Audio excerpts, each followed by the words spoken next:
Posso perdoar e amar, esta lição número 8 da classe de juvenis, o que Cristo fez por nós e o que podemos fazer pelo reino de Deus. O que é mais fácil, pedir perdão ou perdoar?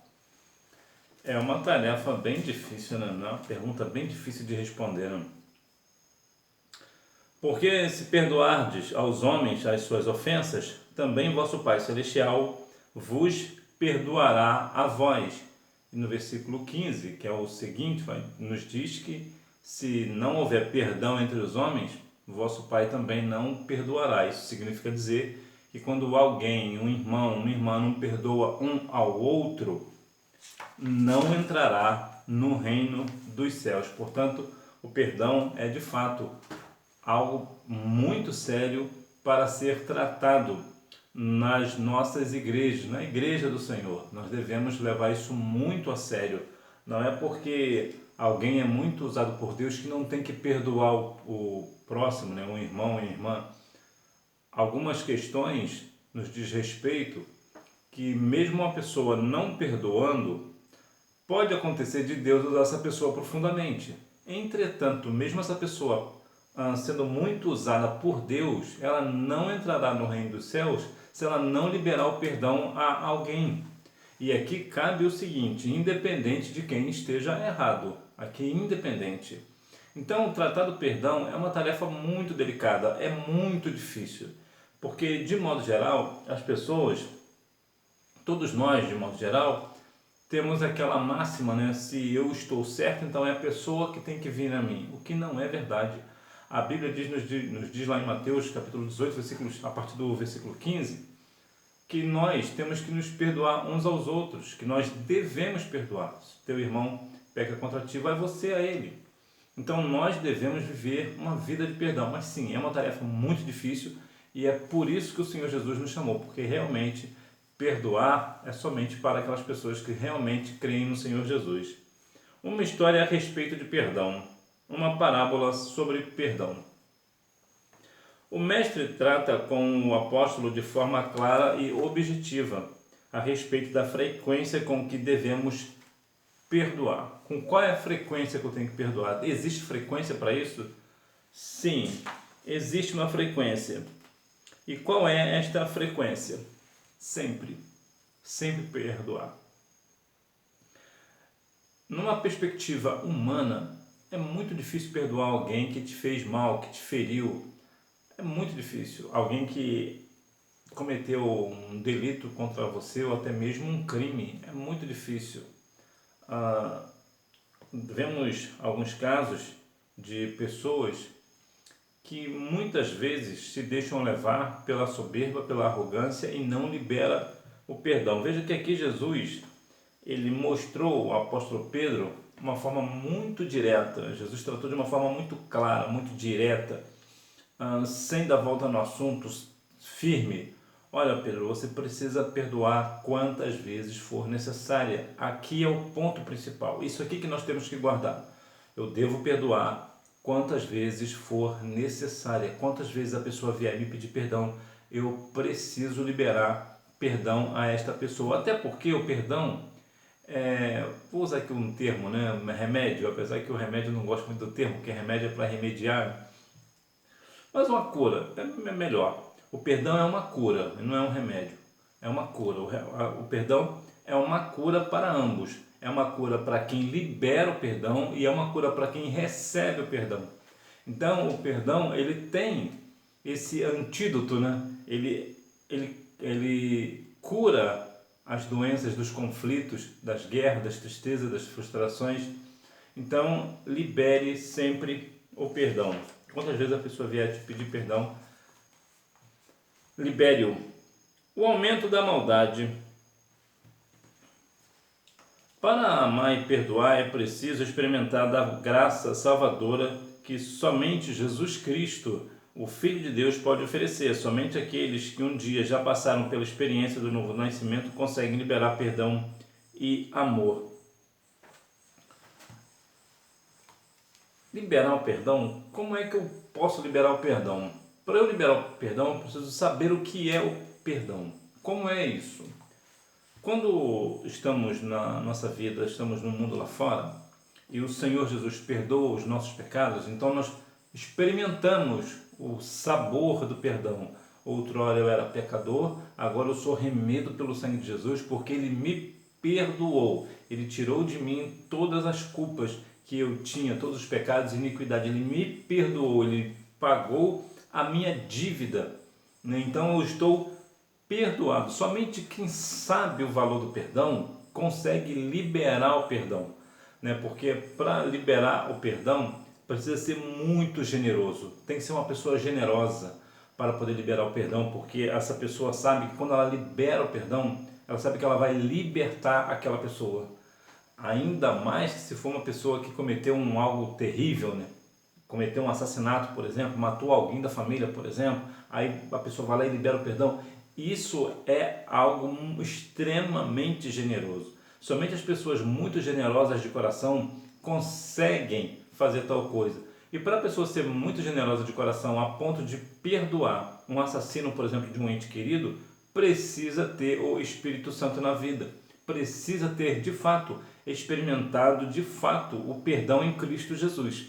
Para que venha, não tenha rancor. É claro, vai ter aquela tristeza no coração pela questão do ocorrido, porque perdeu aquele ente querido, mas tem ao mesmo tempo o consolo do Espírito Santo. E isso sim é algo somente quem experimentou de fato ser perdoado consegue realmente liberar o perdão em toda a sua profundidade. A condição do ser humano diante de Deus. Por isso, pelo fato de Deus perdoar todos os pecados que cometemos, não devemos negar o perdão aos nossos semelhantes. À medida que entendemos o completo perdão de Cristo em nossa vida, devemos demonstrar uma atitude de perdão em relação aos outros. Então, da mesma forma que Deus me perdoou, eu também preciso perdoar. Eu não posso negar o perdão. Nós não devemos negar o perdão. Se alguém realmente chegou para você te pedindo perdão, perdoa essa pessoa. Mas eu não sei se essa pessoa me pediu perdão de coração ou não. Independente disso, você perdoa, você libera o perdão. Não, mas eu não tenho certeza se essa pessoa realmente foi sincera. Isso não cabe a você julgar. Até porque a pessoa pode não parecer que está arrependida e está, e vice-versa. Então você não tem uma forma de medir esse negócio. Somente o Senhor sabe. O Senhor sabe. Então libere o perdão. Liberar, nós não devemos negar este perdão. Até porque volta lá para a questão de Mateus 6,15. Se não perdoardes uns aos outros, vosso Pai também não perdoará. Ora, se alguém não está perdoado, como é que vai entrar no reino dos céus? Não vai entrar no reino dos céus. Então, realmente, quem libera o perdão é, de fato, um ato de generosidade e, ao mesmo tempo, é também uma questão de manter o lugar no céu garantido. Nós devemos continuar louvando e engrandecendo o nome santo do Senhor, mas nós devemos liberar o perdão para todo aquele que vier a nós. E se porventura fomos nós que estamos em pecado, nós devemos também ter a humildade para pedir perdão. Não poderíamos pagar. Qual era a nossa condição? Éramos escravos do pecado e as Escrituras Sagradas revelam que, por nossos méritos, jamais conseguiríamos romper a escravidão e saldar a nossa dívida com Deus. Nenhum de nós conseguiríamos pagar essa dívida incalculável, essa dívida que não há como pagar diante do Senhor. Não é possível pagar. Mesmo você juntar todos os tesouros da humanidade, até mesmo a antimatéria, né? A antimatéria é o material mais caro que existe. Então, mesmo se alguém juntar todas essas coisas, não paga absolutamente nada diante do Senhor. Então, a nossa dívida era impagável. Humanamente falando, ela é impagável. Por isso Jesus veio pagar por nós. Somente o sangue de Jesus, o precioso sangue de Cristo, é que é capaz de pagar esta dívida diante do Senhor, diante de Deus. E por isso o Senhor Jesus veio. Por quê? Porque nós éramos escravos do pecado, né? Nós éramos escravos do pecado e vivíamos afundados neste pecado. Então não há como uma pessoa que está afundada em pecado se salvar. Não é possível. Então nós devemos, a cada dia mais, sermos gratos a Deus, porque Ele enviou o seu Filho na cruz do Calvário para morrer por nós, para que assim nossa dívida fosse paga. A dúvida de Pedro quanto ao perdão. Jesus trata com Pedro a respeito do perdão, pois o mestre sabia que o apóstolo acreditava no ensino dos rabinos de sua época, os quais ensinavam que era necessário perdoar os ofensores apenas 3 vezes. Pedro, tentando ser especialmente generoso, perguntou ao mestre quantas vezes era necessário perdoar o próximo, se deveríamos perdoar até 7 vezes. É muito interessante essa questão do 7. O 7, de modo geral, é tido como o número da perfeição. Entretanto, olha que Pedro, como ele era uma pessoa que observava muitas as questões também, então ele sabia que as pessoas só perdoavam 3 vezes. Talvez por uma questão de ser generoso, ele dobrou a quantidade, colocou, talvez até mesmo pela questão do 7 ser o número da perfeição, talvez já existia isso naquela época. Então ele quis meio que mostrar para Jesus que ele era o bambambam, que, olha, a lei manda perdoar 3 vezes, mas eu te pergunto, Senhor, 7 vezes está de bom tamanho? Eu posso perdoar 7 vezes, eu estou bem? Foi aí que Jesus deu uma palavra para ele que Pedro não deve ter gostado muito. Jesus disse, não te digo 7 vezes, mas 70 vezes 7, que daí 490 vezes. Mas aqui cabe uma questão muito interessante, porque se você for fazer algo durante o dia, muitas vezes você vai se perder, você não vai saber quantas vezes você fez, se você fizer repetidas vezes. Por exemplo, se você for sair de casa e caminhar e voltar e caminhar de novo e fazer isso o dia inteiro, você vai ter uma hora que você vai começar a se perder. Quantas vezes mesmo eu fui caminhar? Ou quantas vezes eu comi aquele pedaço de pizza? Né? Eu comi uma pizza hoje, quantas vezes? Durante a noite? Você vai se perder. E essa talvez seja de fato a ideia de Cristo, que nós venhamos esquecer quantas vezes nós perdoamos naquele dia e assim continuar perdoando, porque eu não sei quantas vezes foram, então eu preciso continuar perdoando, né? Vai que eu ainda não fechei a cota. Então o 490 aqui, o 70 vezes 7, também tem essa dinâmica. Também é próximo sobre a questão, né, de Gênesis capítulo 4, versículo 14, também vai nos dar a falar alguma coisa a respeito, mas aqui nós vamos a ter sobre o ponto de Cristo, que Cristo disse 70 vezes 7. Por quê? Jesus estava falando que era infinitas vezes. Independente de quantas vezes for, você precisa perdoar. Não é um número que é específico de 490. Então quer dizer que uma pessoa se perdoar, se cometer um pecado com você 491 vezes, você não vai perdoar? Volta a Mateus 6,15. Se você não perdoar, você não entra no reino. Então o que Jesus estava falando aqui era uma questão simbólica para dizer, olha, Pedro, você precisa perdoar quantas vezes for necessária. Não é uma quantidade de vezes, é infinitas vezes. Amar como Ele nos amou, um amor real. Jesus veio anunciar ao mundo o amor de Deus. A sua vida terrena foi marcada por amor, misericórdia e perdão. O Filho de Deus amou a todos sem distinção. Ele morreu por todos nós, sendo nós ainda pecadores. É possível que você goste de alguém porque é uma pessoa, por uma razão ou outra. Mas Jesus nos amou mesmo nós não o conhecendo. Mesmo nós sendo pecadores, Ele nos amou primeiro. Então veja aqui algumas questões. O Senhor, a vida terrena de Jesus foi marcada pelo amor. O amor ao próximo. O Senhor sempre teve o amor como a raiz da sua mensagem. Jesus também teve misericórdia, e nós também da mesma forma também devemos amar ao próximo e ter misericórdia do próximo, né? Compaixão, misericórdia é mesmo que compaixão, né? Misericórdia, a grosso modo, né? Diretamente falando, misericórdia é quando alguém merece um castigo, mas esse castigo não é aplicado, isso é misericórdia. E a questão do perdão, nós também devemos perdoar uns aos outros.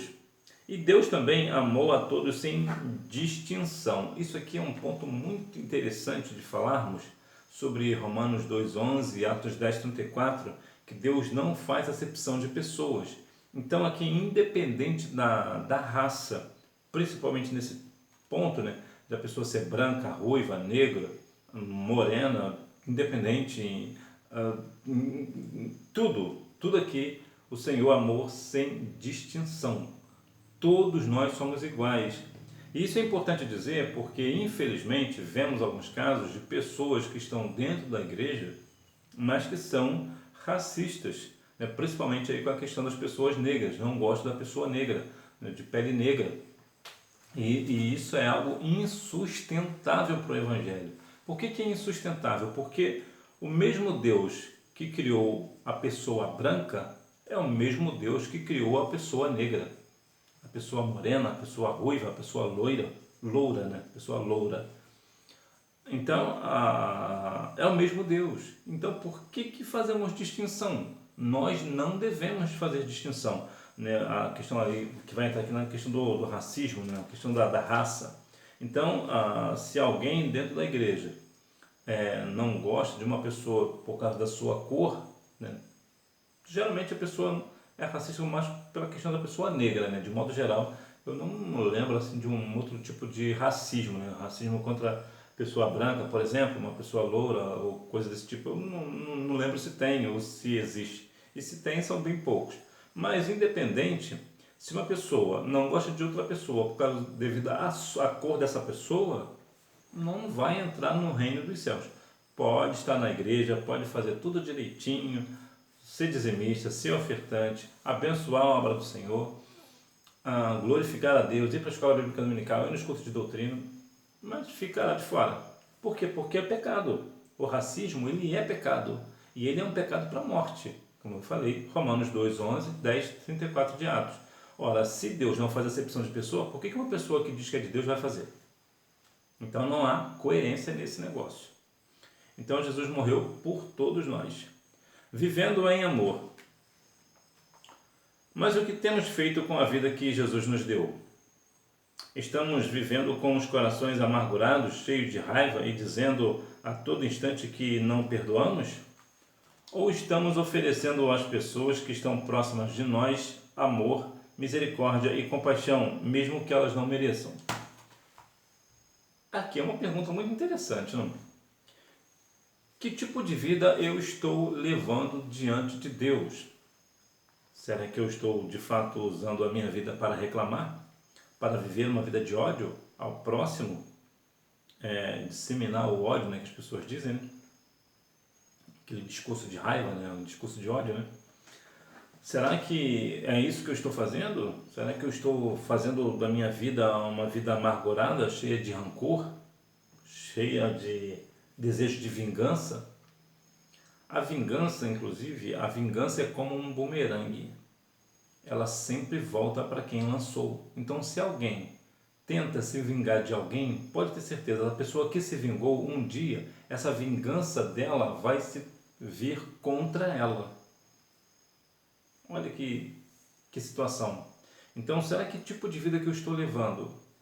Que tipo de vida? Ou eu sou aquela pessoa que estendo a mão ao próximo, que sou aquela pessoa amiga, que tenho misericórdia, compaixão pelo próximo, amor pelo próximo? Que tipo de vida eu estou levando diante do meu Deus, diante daquele que morreu na cruz do Calvário e perdoou os meus pecados e as minhas iniquidades? Qual tipo de vida cristã que eu estou levando? Que eu estou vivendo de fato em amor ou estou vivendo em ódio para com o próximo? Estou semeando a discórdia dentro da igreja? Que tipo de cristão que eu sou? Isso é uma pergunta muito interessante, não? Graça e perdão. O Mestre mostrou que um dos princípios do reino de Deus é o perdão, a misericórdia e o amor. Como seguidores de Jesus Cristo, precisamos seguir seus passos de amor e misericórdia. Coríntios 1,11 diz que sejais meus imitadores, assim como eu sou de Cristo. E nós devemos viver essa vida de graça e perdão. Graça é aquele favor imerecido. Nós devemos perdoar uns aos outros, que é a questão do perdão. E nós devemos levar essa graça a outras pessoas também. Então nós devemos, assim como Jesus nos ensinou, nós também devemos seguir seus passos com amor e misericórdia, tendo compaixão para com o próximo, né? Independente, às vezes até uma pessoa que, humanamente falando, não merece uma compaixão, um amor, uma misericórdia, porque é uma pessoa mais vil pecador, é uma pessoa terrível, que só faz o mal, só prejudica as pessoas, às vezes até mesmo um assassino ou coisa desse tipo, desta natureza, mas nós devemos levar amor e misericórdia a esta pessoa. A verdade é que ela sim, ela padecerá as consequências dos seus atos, mas nós devemos de uma forma espiritual levar a graça do Senhor a esta pessoa, o perdão de Deus a esta pessoa, viver na prática da misericórdia, da compaixão para com ele, para que assim ele tenha também uma vida transformada e seja uma pessoa salva na pessoa de Cristo Jesus e entre nas mansões celestiais pelas portas, assim como eu e você. Para concluir, a parábola do credor incompassivo que estudamos nesta lição é uma advertência a todos os seguidores de Cristo. Pela misericórdia do Pai, recebemos o perdão de uma dívida impagável, os nossos pecados. Temos o dever de perdoar da mesma forma que um dia fomos perdoados, deixando de lado todo rancor e ressentimento, pois esses sentimentos fazem a nossa alma adoecer e nos impedem de ser imitadores de Jesus Cristo e de vivermos para a glória do Pai, do Filho e do Espírito Santo. Então nós devemos, mais uma vez eu vou falar aqui sobre a questão do perdão, que o perdão cura ambas as pessoas, cura a pessoa que dá o perdão e cura a pessoa que recebe o perdão. E mais uma vez eu preciso deixar claro que sim, o perdão é um ato muito generoso, somente pessoas generosas conseguem liberar o perdão, pessoas que têm de fato o Espírito Santo em seu coração. E a nossa dívida, claro, é uma dívida impagável diante de Deus, mas Jesus perdoou os nossos pecados e pagou, né, a nossa dívida impagável, Jesus pagou na cruz do Calvário. Hora da revisão. Número 1, a parábola do credor incompassivo. Número 2, o apóstolo Pedro. Número 3, éramos todos devedores de um débito impossível de ser saldado. Número 4, sempre. Número 5, é uma resposta pessoal. Que Deus em Cristo continue abençoando a sua vida, que você tenha uma boa, não deixe de ir à escola bíblica dominical, até porque quem faz a escola é o aluno. Tchau!